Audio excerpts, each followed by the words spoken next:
get extra points for that in the game? You make mistakes like that, you might get yourself killed. I know what I'm doing. I'm not afraid. I've raced this track 1,000 times in the game.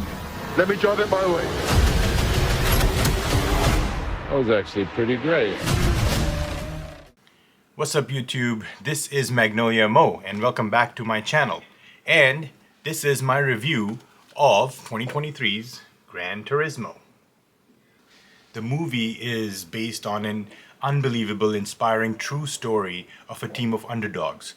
A struggling, working, middle-class gamer whose father is not happy with him because he's always gaming, doesn't have a plan in life, a failed former race car driver, and a motorsport executive who has this crazy idea of taking gamers and teaching them how to drive race cars and putting them in the most elite sport in the world.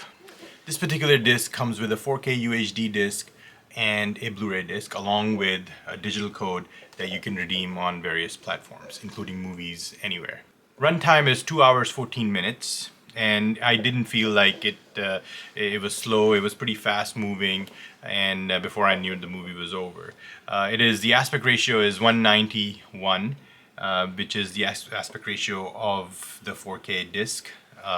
The movie was shot in 8K and some scenes in 5K, so it's a mix, but the DI is 4K. From a video perspective, this is yet another good, clean, superb transfer from Sony, right? And we're actually getting spoiled and getting used to some of these great transfers from Sony, and this is yet another example of that.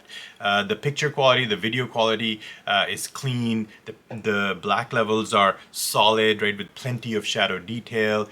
The video is crisp, 4K crisp. You've heard me say this, you've heard others say this, but it's true in this case. The fact that you're getting a full screen, right, when you're watching either on your TV or projector, that also adds to the immersiveness, you know, especially in some of the races. I loved how they blended the video game elements into the actual races, right? So there are scenes where Jan's race car, in the middle of the race, just comes apart.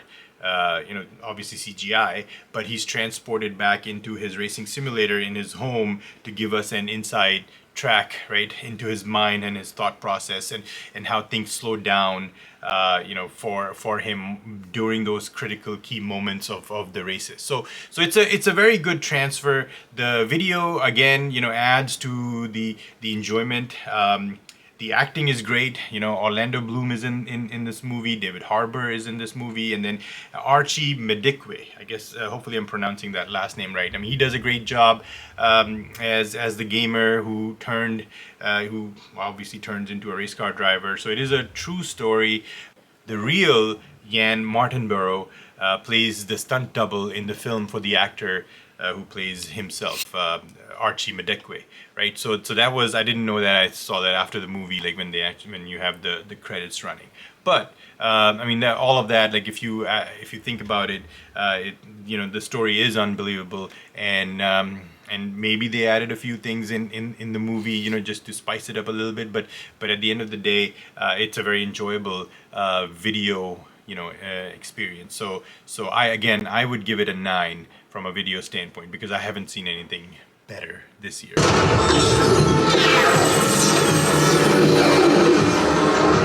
I'm taking the outside. There's no time to dance.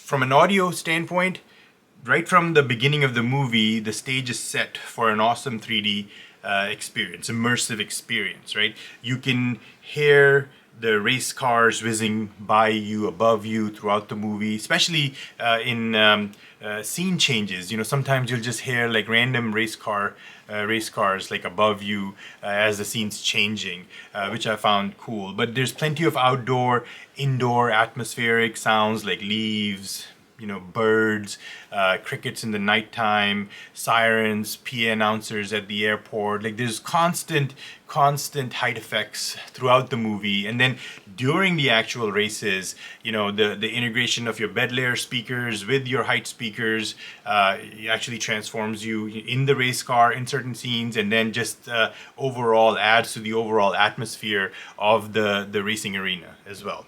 So from an audio perspective, a couple scenes to point out. Chapter 4, the qualifying race, is a great example. At 28-minute, 14-second mark, race cars are heard above you. There's good solid bass actually throughout the movie, but in this particular scene there is some good deep bass. As Yan is transported into the race car simulator, in his home, the sound effects are heard panning from left to right and right to left above you. It was just made for an enjoyable experience.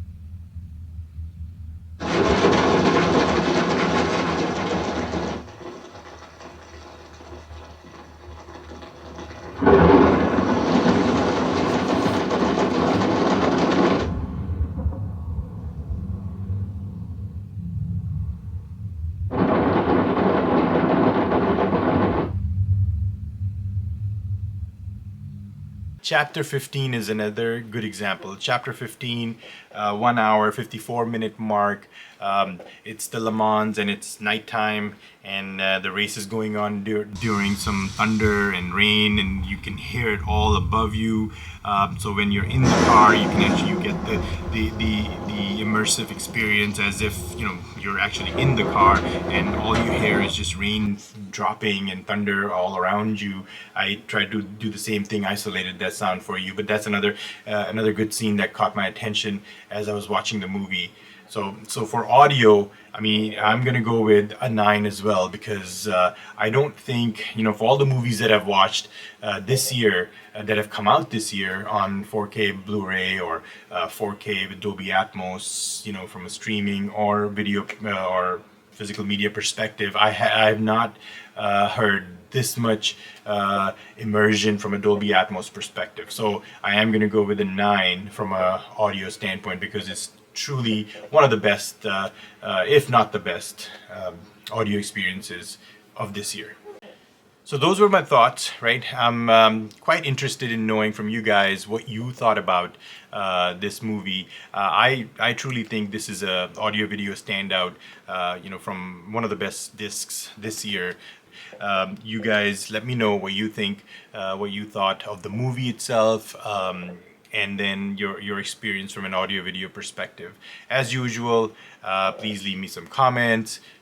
Please don't forget to like, subscribe to my channel if you're not already subscribed, and share this video. All right, until next time.